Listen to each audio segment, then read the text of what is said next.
The psychedelic revolution is here.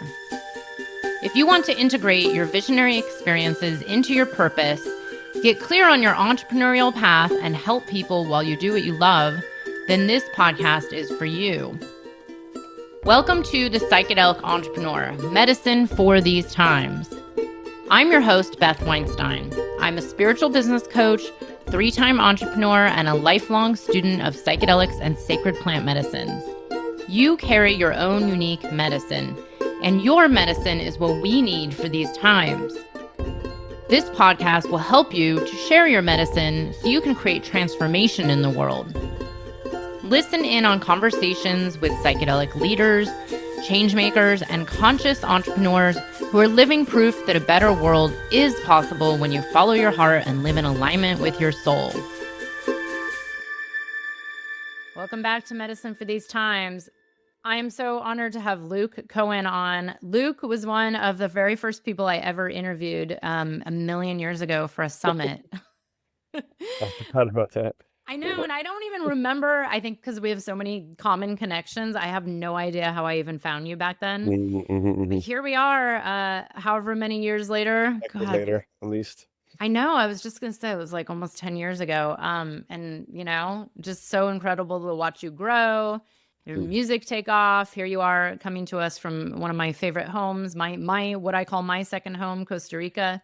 So Luke, you know, let's get started. I would love to hear a little bit about what you do, what you're up to these days, what you've been doing, what was your path to what you're doing now, and then we'll get into some other things.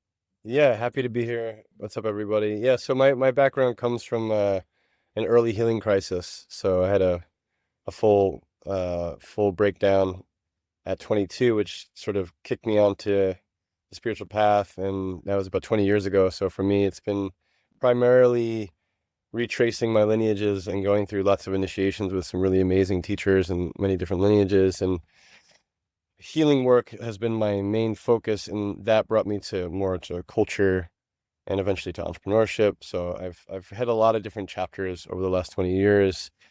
And to kind of summarize now, you know, for me, it is really about shifting culture on the planet. And, you know, all the mystical stuff is amazing. It's such a deep part of me. I love it. I love the mystical. But over the last, I'd say 7 years, it's been really about how we can enjoy and inhabit our human experience and how our shared humanity allows spirituality to be more grounded. And so as part of that grounding for me was actually transitioning out of the psychedelic space and into detox work and more of the fortification, getting more in touch with my, I would say Taoist lineages. So Qigong, dark room immersions, Chinese herbs, slowing down. I got back into tea, which was where my awakening started. So yeah, so it's been a lot about moving out of stimulation and into really grounding. And so I work with a lot of leaders to help their nervous systems become more, you know, stabilize and to increase their bandwidth to hold more, detox, get into the really juicy shadow work of where we can avoid ourselves so that we can create real projects in the world that can make impact in a positive way and not just chase the shiny spiritual carrot that's always in the future, whether you're a high performer or a mystic, or, you know, there's lots of ways we can be hypervigilant. And so my job has been to ground it all back in and really big focus on integration. So I have a lot of projects and a lot of people I support, but yeah, music is a big part of this new chapter, and yeah, just celebrating our shared humanity. How can we do that in a good way? So it's a little loose bio. Great, good. It's more of a check-in than anything. Yeah, no, and it's great because I want to talk about this a little. You know, it's interesting. You mentioned shared humanity, and here I am in the U.S. right now, and it feels like no one's sharing any humanity with each other. It's a wild world. I'm okay in it.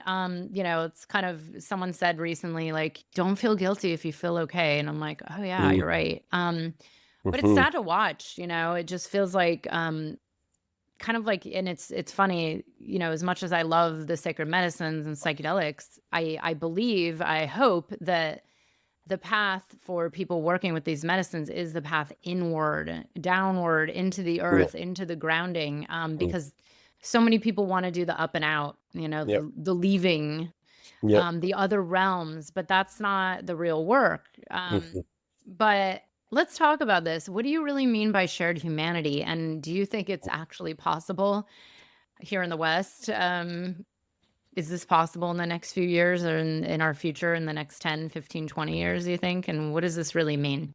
Yeah, I mean, I definitely say that there's a very intentional agenda to bring us out of empathy and to move us into states of reactivity and polarization. And it really is an individual journey. Like there's not no one else can take self-responsibility for our lives except for us. And when we start to do that at a very high level, we're able to have a lot more empathy because our shared humanity for me and how it relates to like my practice and what I share is, trauma is what makes us all connected on a very weird level. It's like we're all negotiating some kind of epigenetic, passed down generational trauma. And it's that trauma that gets exploited by these agendas that pits us against each other. So if we can take self-responsibility for our trauma and start to resolve it, then we can create more safety in the world. And so obviously there's populations that don't have the privilege or the actual live safety to do the generational work. They're in the trauma now, but those that are out of it have a sacred opportunity and sacred obligation to clean up the lineage trauma that's passed down, and empathy turns on at a much higher level once we're out of dysregulation and we're out of the sort of programming to see other. And the seeing of other is I mean, we're indoctrinated from a very early age to see other. Yes. Yeah, and thank you for bringing this up. You said so many gems, and there was one in particular which I'm trying to remember what year you said this. I want to say it was 2020, maybe. It was a while ago. And I think I might have reached out to you and said, "Hey, I want you to come on my podcast and talk about it." But it was when ketamine therapy was coming out and really growing exponentially. Mm. And yeah, you and I feel the same Don't way get me about it. started. I know. But it's funny because I was like, wow, he's saying exactly what I was thinking and didn't want to say, which is something Luke does.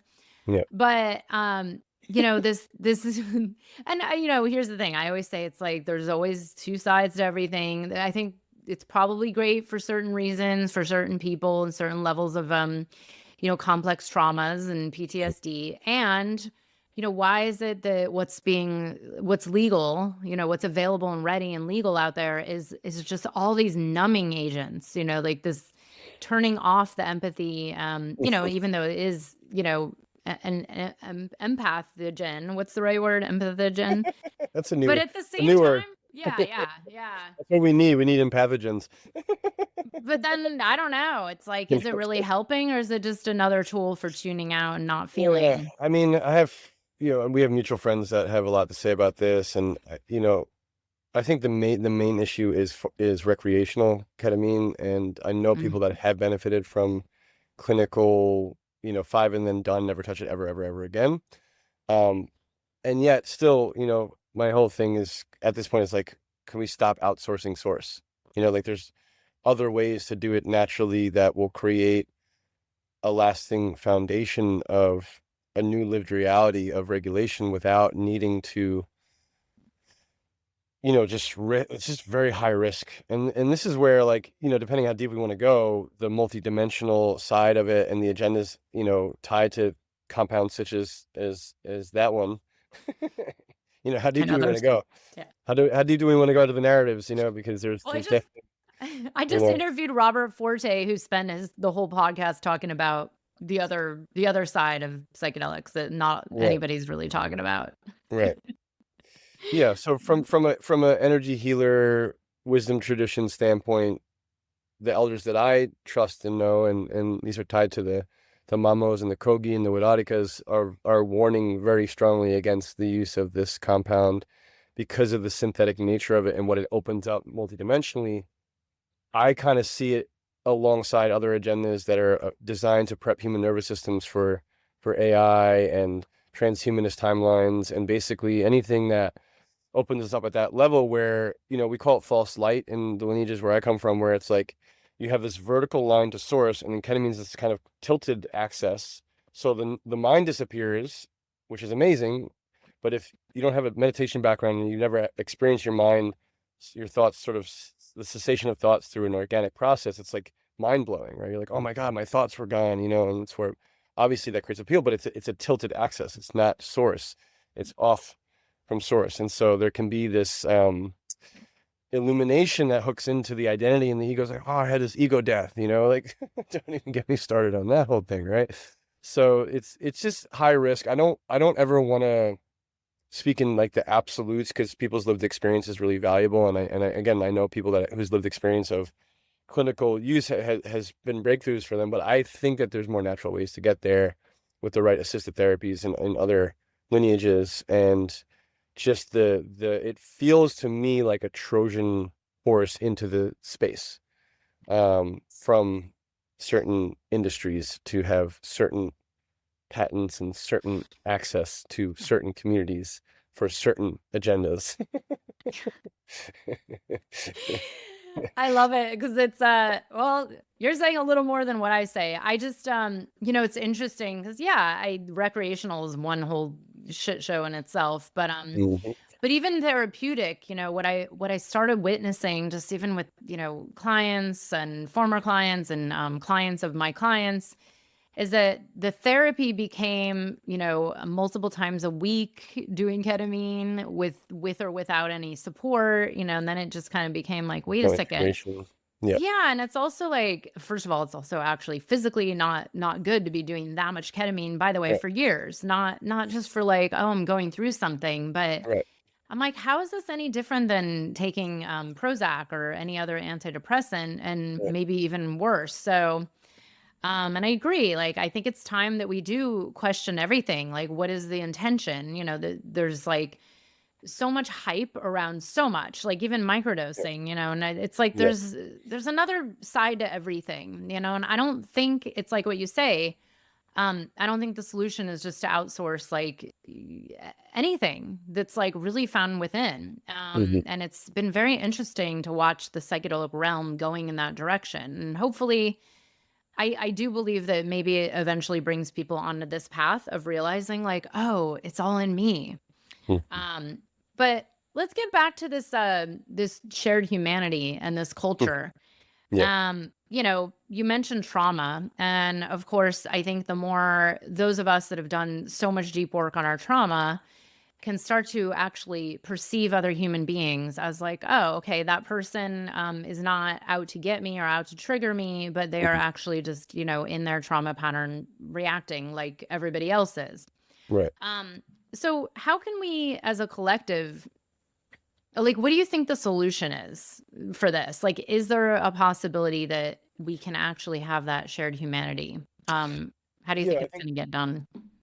I think there's like, different ways of approaching that, from microcosmic constellations of people coming into connection and really addressing, those from like a family constellation point, and unraveling the deep triggers that the collective waves sort of poke, because some of the characters on the world stage and some of the circumstances poke us in that ancestral or familial trauma, or even our soul's history. They could poke there's different degrees of trauma and how it shows up.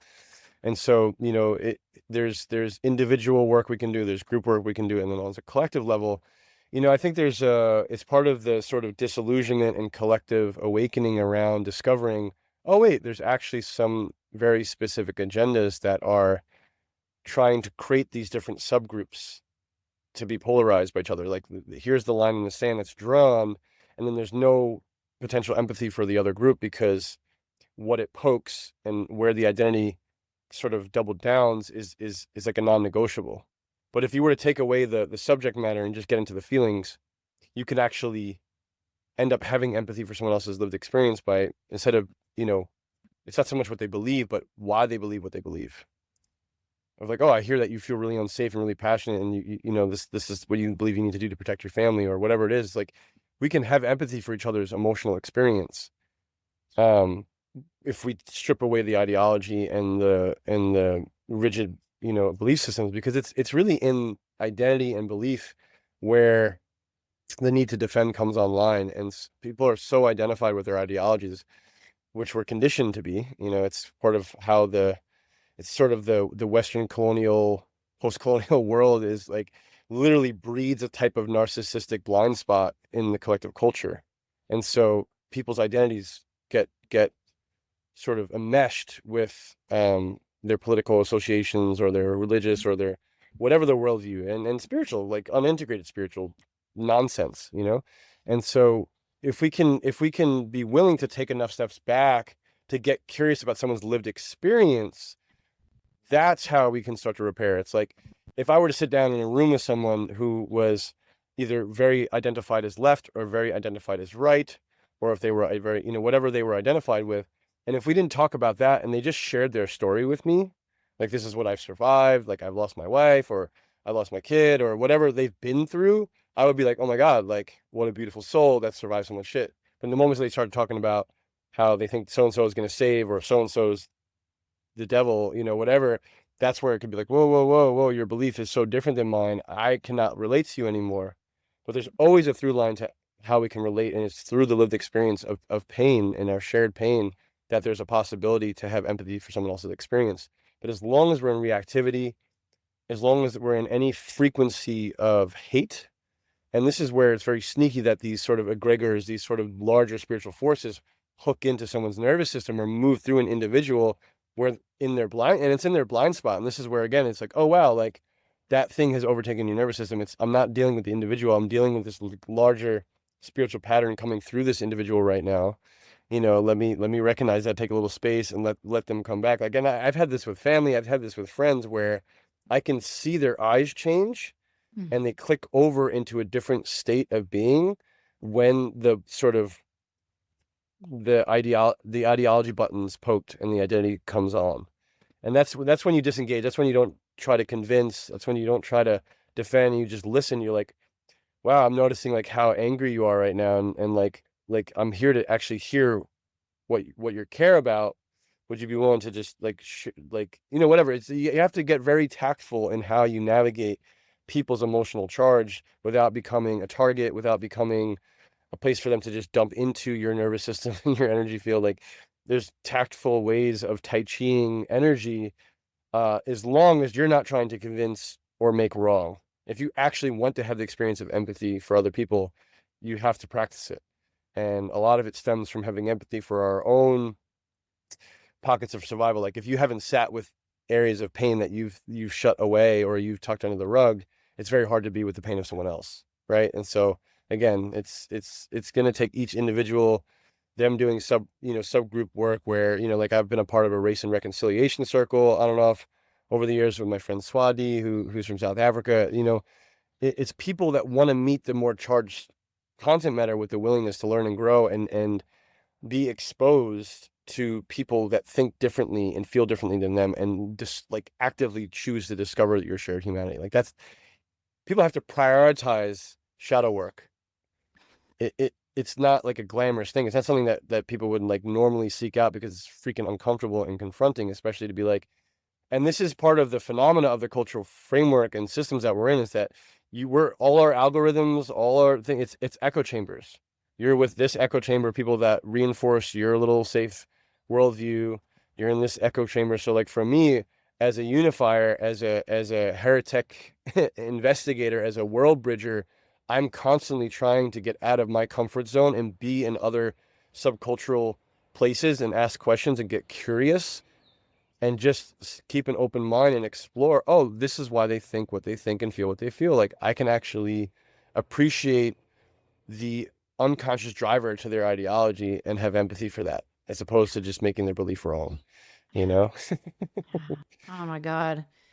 I know. And it's so interesting. And I think that's why when I opened, I said, I feel good, is because that's something throughout the last, I mean, even before 5 years ago, the last, 10 years, as I started encountering just this depth of how different we are, and also doing my own work, like you said, it's like, oh, okay, once I truly understood all my trauma and all my patterns that were really running my life and really studied them on the next level, it's like, oh, I can see this in everybody. Totally. And we can see it in groups. And like you just said, how it creates these, the separation. And, it's been challenging at times to, especially depending on where one lives or who they're hanging out with. It's like I'm in the minority sometimes where I live, and I've lost friends over the last few years, and it's Sure. unfortunate. It's sad, Many and people have. Yeah. yeah, and I mean, sometimes I don't know why, but I have, it's like pretty obvious why, but that was my dedication, was like, you know what? I am not going to just keep operating with the separation, but I'm just going to send them love and send them compassion, and really be willing to. I say I have friends, I have clients, like people that are on all sides with completely different beliefs, and somehow we can all get along because there's a shared purpose. But when you had said something about these spiritual forces, um, and I've questioned this for a long time, like, what is at the root of all of this? Mm. And for me, it's a lot of this collective, like need to belong, right? There's so much disconnection. No one's feeling safe. People haven't done that deeper work to really feel safe within themselves, feel safe on earth. Hmm. Like this deeper place of like the very like root chakra work, like going in and trusting this journey of being human. But what do you think these spiritual forces really are? Like, what is happening on a larger scale when people are veering off into their little, identity groups, and fighting with each other and creating? As I say, it's like we're literally perpetuating war every day. It's like we Yeah. want the wars to stop, but we're just creating more war every single day. Yeah. I mean, from my understanding, again, we can look at this from a varying lens, from a more alternative historical, we can go from like a mythological, depends on what vantage point you want to look at to answer your question, right? So, um, like let's just look at the Roman Empire, which introduced the monkey mind to the planet. This conquesting force that basically is the spawn of a type of colonization that was introduced to the planet that eventually led to another form of colonization, right? Like the displaced people ended up becoming the displacer of people, right? And so if we look at that sort of mythology of like, okay, wow, like Rome conquered the Germanic tribes of Europe, and like the European body that was once, in these, pagan nature-based, pathways from the Druids, the Celts, to the Gaul Empire, like all these different empires that existed before Rome, they lived in very different culture, very different framework of reality. And this sort of power dynamics that have happened from Rome is basically there's been a split between the pursuit of mysticism and the pursuit of control.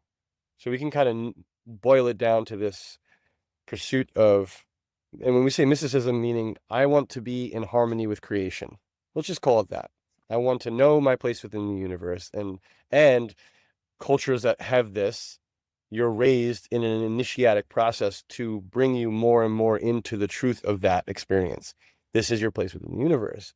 Let's help you discover it even more and more, and then it can ripple out into the tribe and into the society, right? So we veered off from that into this power over dynamic that was spawned from Rome. So we can, from that sort of historical lens, see where it was from. But if you want to go into the deeper side, you can look at sort of the Steiner work and the egregores of the Harmonic forces and Luciferic forces and Aeonic forces, and these sort of bigger Wetiko from indigenous mythology, the Hauli of the Hawaiian culture, these different understandings that there's a type of spiritual sickness that came over this world, and the pursuit of materialism and the pursuit of externalization of basically leaving the garden towards this externalized experience in a way that's literally the opposite of the harmony of knowing one's place within the universe.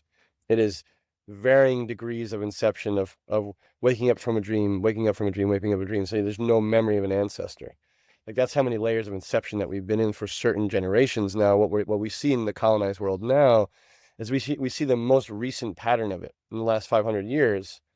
And so native peoples and a lot of peoples of color, we're seeing the generational thing that we actually experienced with Rome thousands of years ago, the echo of it showing up in our timeline.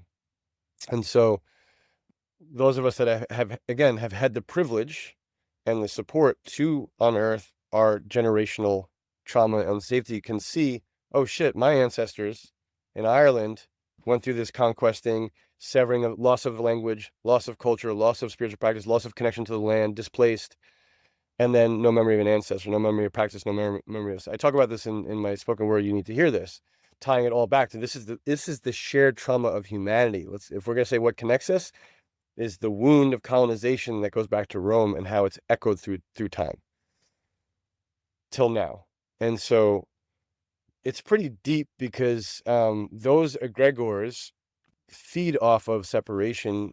Wetiko feeds off of shadow projection, greed, narcissism, these kinds of collective phenomena that we're dealing with in varying shades of degree. The Luciferic principle of false light, of people that start to get into spirituality and then their identity kind of takes that spirituality and hijacks it for their own unconscious agendas, right? Like, just because someone's doing yoga doesn't mean that they're an awakened being or in harmony or decolonizing their consciousness or doing their shadow work. Just someone's drinking medicine, same thing. So we're in this sort of stage of all these different prophecies and different lineages that are speaking to this time where the sort of veils are starting to thin, and we're peeling back the layers of, like, oh my God, the things that I thought is so far removed from what I thought it was. The breakdown of mythology, the breakdown of culture, the breakdown of what's actually been incepted on humanity. It goes very, very deep. And that, if you do that too quickly, you will burn out nervous systems. If you do that too fast, you will literally, that's how some people go into spiritual psychosis. This is how, because the veils get ripped back and they're like, wow, everything I was taught was a lie. And like everything that I know about my religion or my identity or my culture, the society is really very, very opposite of what I was taught. And that can be shocking. So, again, these spiritual forces require us to be out of our God self in reactivity, because and this is the wild thing, is like when you go through the layers of it and you're like, oh my God, just a bunch of divine beings out there that forgot they're divine and are playing, are in such a deep layer of inception that they're functioning from 1 degree off of entity consciousness, or 1 degree off of animal consciousness, or 1 degree off of whatever you want to name it. And that was intentional. It was to steer them into that level of frequency and vibration, so that they're so far from the knowledge of themselves as a multidimensional being.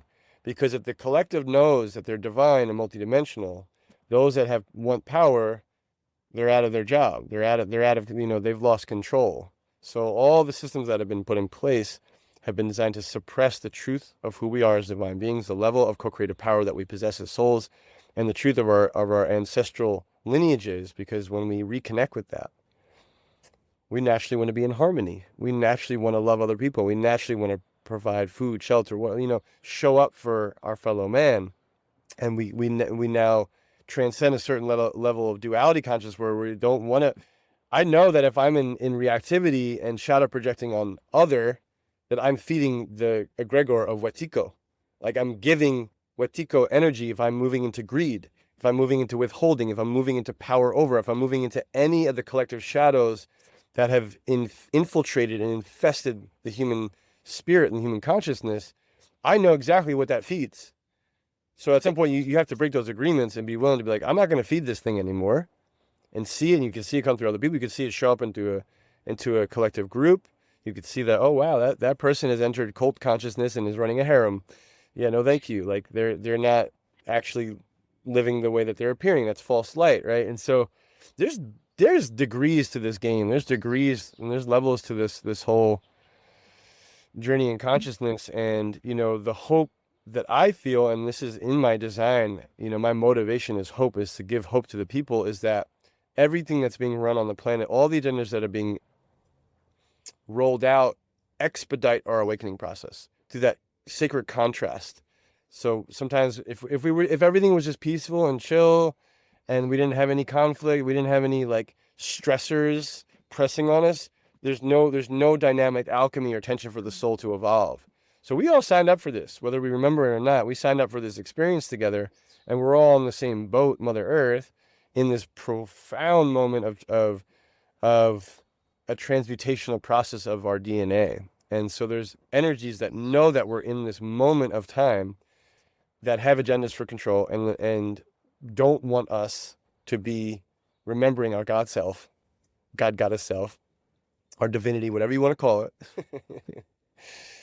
And remember that we are multidimensional beings, because if we do, we can really shift this whole boat and create a culture where, you know, uh, we're really honoring that truth that's beyond separation. Yeah. Thank you. Wow. So beautifully said. I'm wondering, do you feel like we're gonna witness this in our lifetime? You know, you and I are probably near age. Like, what do we have? 50, 60 more years left to our life? Depends on if you're getting into your stem cells, if you're healing. I think that we're gonna see tremendous healing technology that is beyond our wildest conceptions. Things are coming back from other civilizational timelines that we've had at one point that slows the aging process. I think we'll see so much in our lifetime that we can't even fathom it right now. And in terms of like the collective tipping over into a critical mass of awakening, I believe we're in the purification stage of the prophecies, as my elders talk about it, and a lot of people want to skip over to the renewal phase. They're just like 5D Earth, new Earth, which is great that you're on the other side of the bridge and you're building that technology. But a lot of us, we have to build the bridge first. So some people are on the other side of the bridge in game A, building the foundational, grounded structure that can hold the bridge up. Then there's people that are on the middle of the bridge that are like, come on, guys, there's a sacred fire on the other side. And you'll remember your pre-colonial consciousness of your ancestors. It's really peaceful over here. It's a good dream on this side. Come on over. We're gonna teach you how to pray, and you're gonna feel more alive than ever. I wish I could show you a journal entry. I literally just saw this the other day, and I was like, Yeah, oh yeah, I remember writing that. Almost literally that yeah. exact language. And then you have people on the other side of the bridge that are waiting. They're like gonna just be the welcoming committee. Like, oh my God, you're okay. It's okay. That was really hard. What a nightmare. And then there's people that hold all three. I'm in the category of on all three sides of the bridge. I'm in the middle. I'm in the game A. I'm in game B. I'm doing the best I can to fortify the bridge and walk across it and interact with communities that have no idea about my wizardry and just think I'm a bro or a hip hop artist or like an entrepreneur, whatever lens that they're looking through my projection field as a heretic investigator. So um yeah, which is fun for me at this point because I don't really care how I'm perceived anymore. So it's fun. It's like, oh, cool, you want to put me in that bar? I'll meet you where you are, buddy. So it's interesting. And I do think that we're going to see massive advances in all of it, and also regression.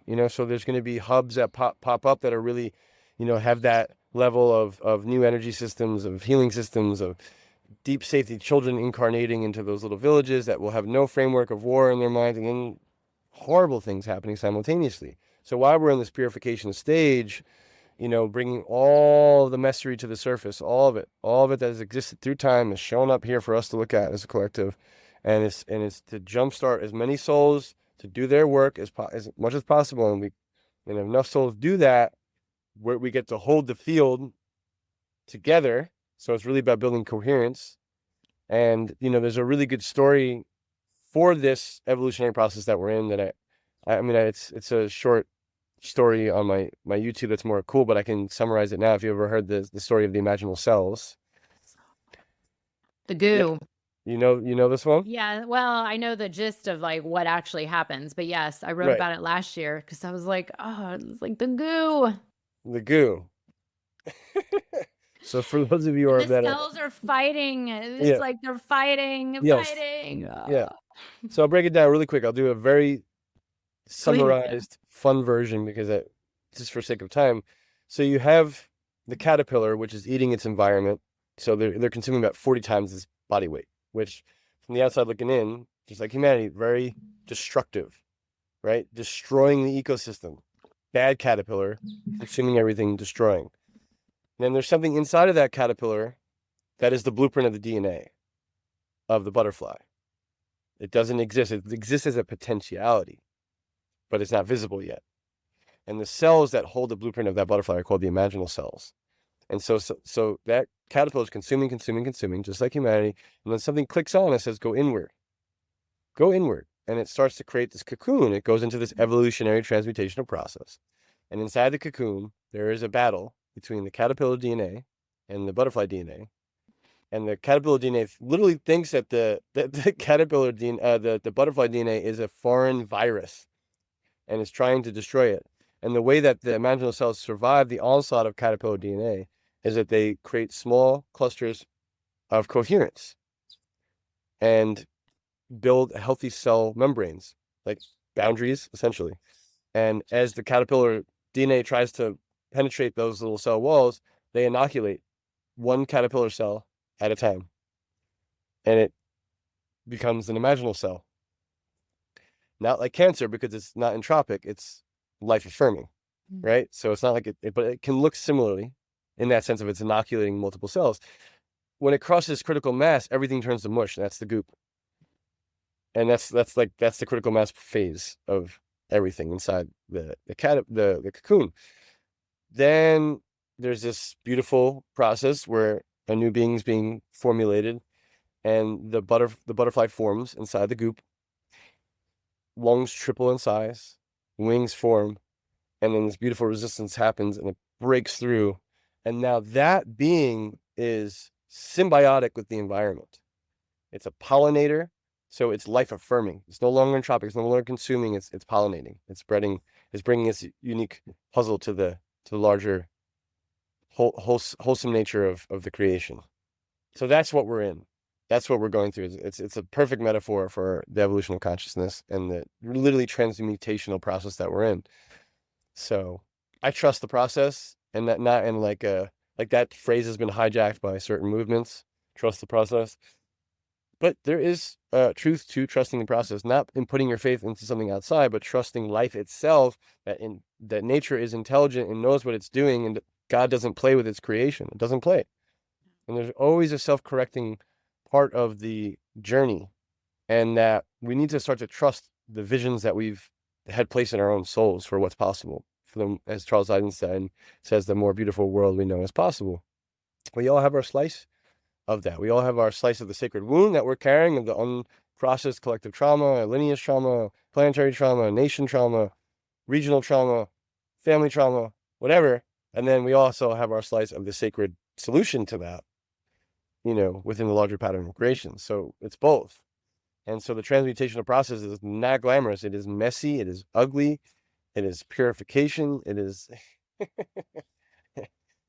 Not what I easy, mean? not fun. Not Well, all, it can be not all fun. white robes and mala beads, y'all. It's good, Purge buckets, right? So, Purge buckets. Oh my God, this is hilarious. By the way, I recommend everybody plant some milkweed. Because I had written about this last year, and then a few months later, I actually witnessed a monarch caterpillar ooh, take hold and like build its little, or landed on my deck and go through that whole phase. And I watched it day by day by day. And wow. then when it Oh, hatched, I so, happened to see it come right out. And then I think they I remember can't, you sharing a story yeah, about they it. can't And I was like, fly for like what a, 90 minutes. So it was like walk, it's and like I was like, whoa, like perched. what? Shh. Yeah. Wow. And they're like gooey.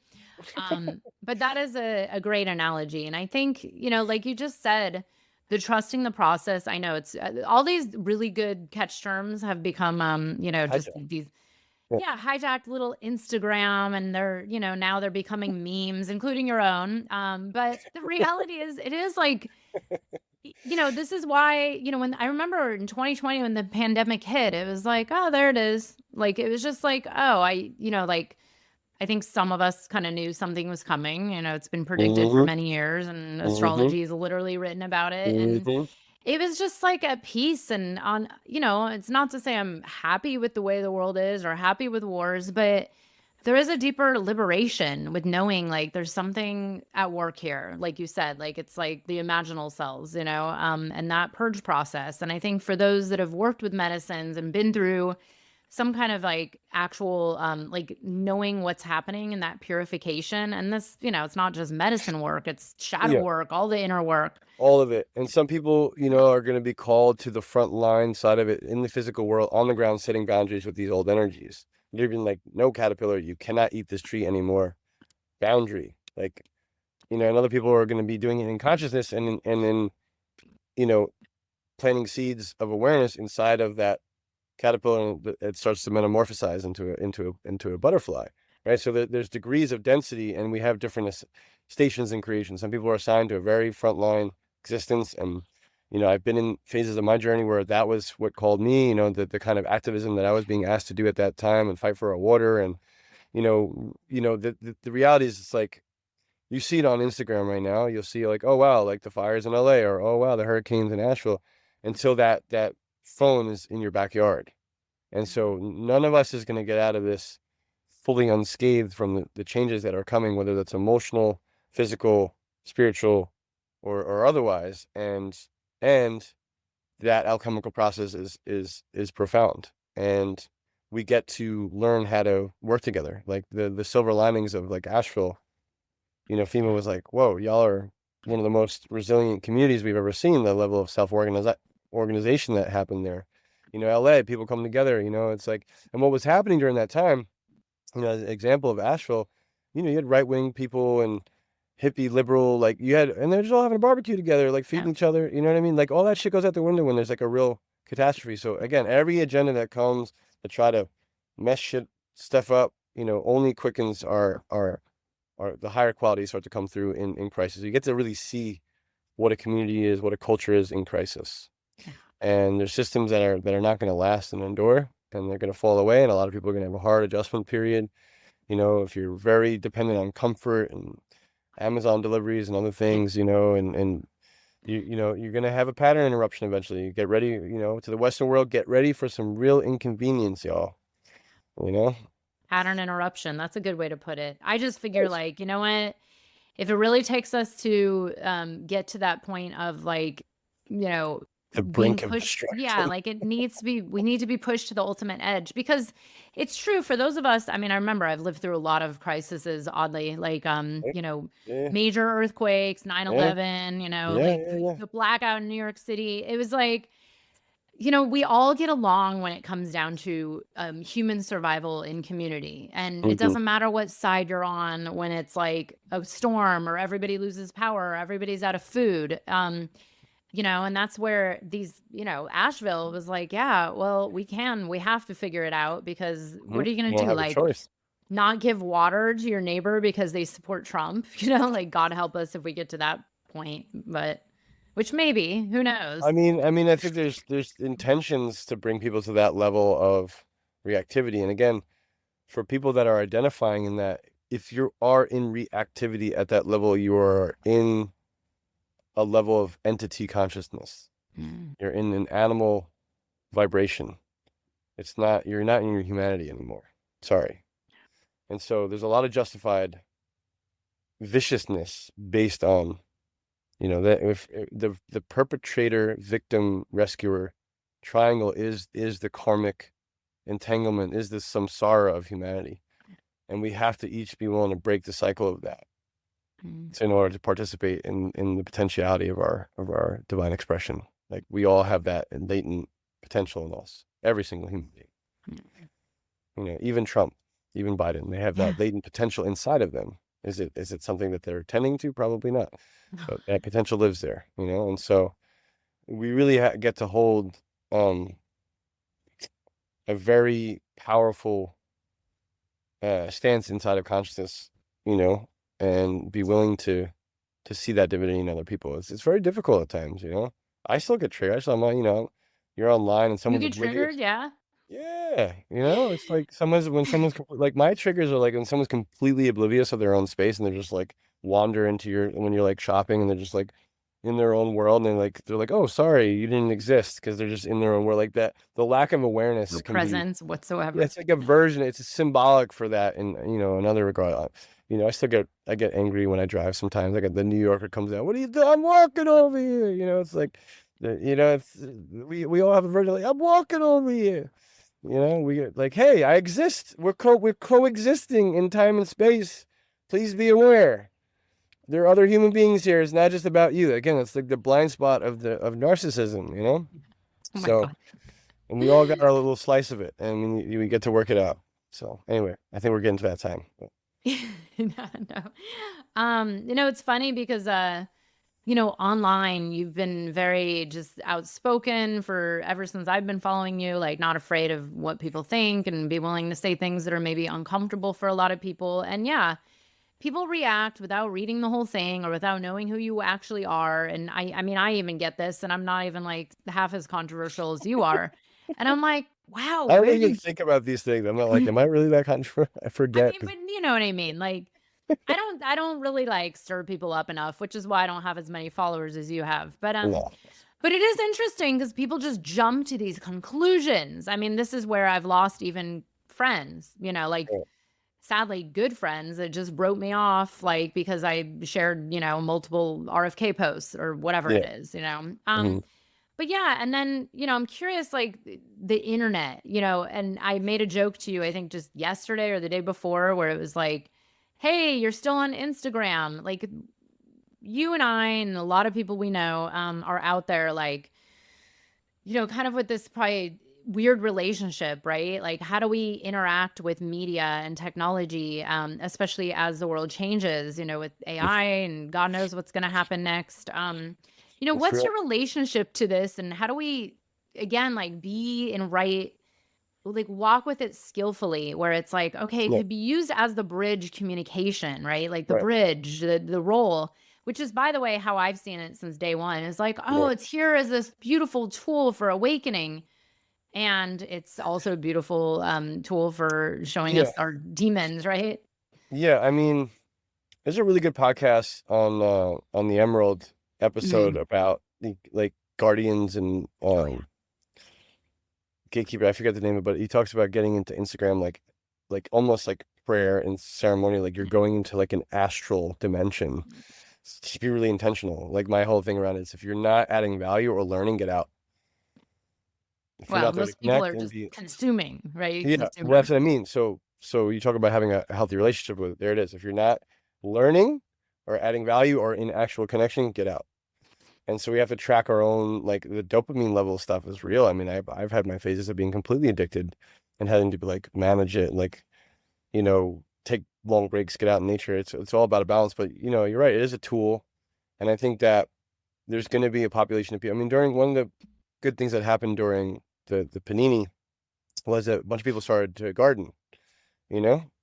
Like gardening blew up all over. Like there was all this gardening starting to happen. So like I think a lot of souls are starting to get that there's not a deep satisfaction in some of these things. And we're a lot of us are here for that, like what is actually going to bring me satisfaction? What is actually going to light me up and bring me into a true path of fulfillment?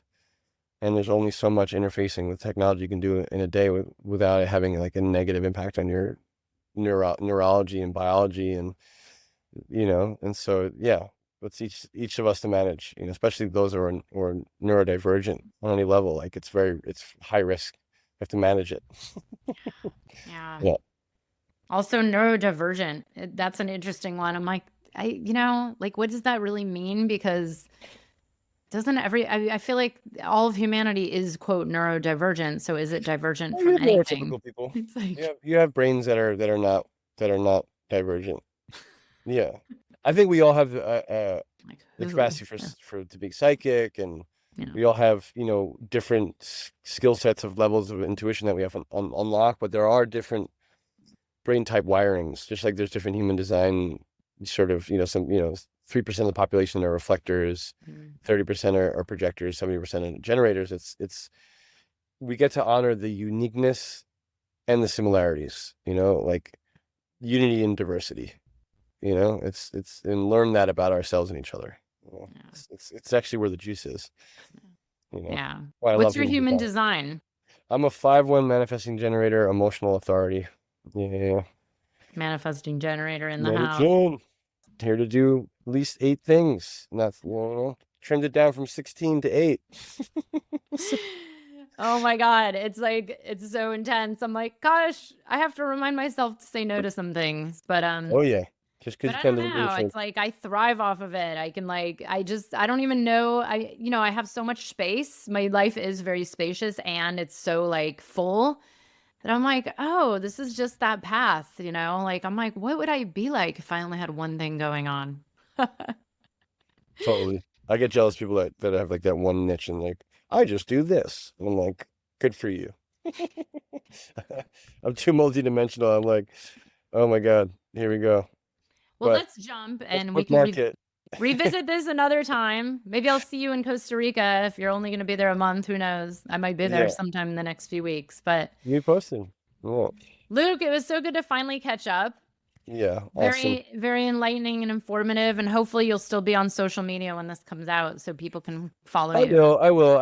I'm winding off. You know, for me, I'm gonna keep my thing up, and I'm gonna delegate the content. I just personally won't be interfacing with the device.